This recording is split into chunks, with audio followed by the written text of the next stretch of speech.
Express, an international courier service. Sikkim సరిహద్దు ప్రాంతమైన Bhutan tri junction వద్ద చైనా నిర్మిస్తున్న రోడ్డు నిర్మాణాన్ని భారత్ అడ్డుకోవడం, దాన్ని కౌంటర్ చేస్తూ వెనక్కి తగ్గకపోతే పరిస్థితులు తీవ్రంగా ఉంటాయంటూ భారత్ను చైనా హెచ్చరించడం ఇరు దేశాల మధ్య ఉత్కంఠ వాతావరణాన్ని సృష్టించింది. భారత్ చైనా దేశాల పోటాపోటీ వ్యాఖ్యలకు చైనా మీడియా అత్యుత్సాహం కూడా తోడవడంతో వివాదం మరింత ముదిరింది. ఇప్పటికీ దీనిపై నెలకొన్న వివాద ప్రతిష్టంభనకు తెరపడనేలేదు. ఈ నేపథ్యంలో ప్రముఖ ఆధ్యాత్మికవేత్త, బౌద్ధ గురువు దలైలామా దీనిపై స్పందించారు. భారత్ చైనా వివాదం అసలు పెద్ద సమస్యే కాదని, ఇవి రెండు ఎప్పటికీ సోదర దేశాలేనని ఆయన పేర్కొన్నారు.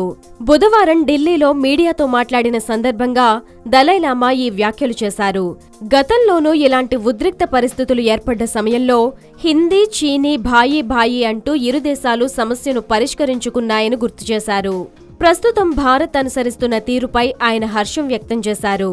స్వేచ్ఛ ఉండే చోటునే తాను ఉండేందుకు ఇష్టపడతానని దలైలామా అన్నారు. ఇండియాలో ఉండే స్వేచ్ఛను ఇష్టపడతాను కాబట్టే ఈ దేశాన్ని సొంతిల్లులా భావిస్తానని అన్నారు. ఇక్కడ స్వేచ్ఛ ఉండబట్టే తన అభిప్రాయాలను స్వేచ్ఛగా నలుగురితో పంచుకోగలుగుతున్నానని చెప్పారు. చైనా ప్రజల మనోభావాలకు అనుగుణంగా చైనా కమ్యూనిస్టు పార్టీ కూడా ప్రజాస్వామ్య విలువలను అనుసరిస్తుందని ఆశిస్తున్నట్లు తెలిపారు. దలైలామా వ్యాఖ్యలను చైనా ఎలా స్వీకరిస్తుందో తెలియదు. కానీ ప్రస్తుతం దలైలామా వ్యాఖ్యలు ఆసక్తికరంగా మారాయి.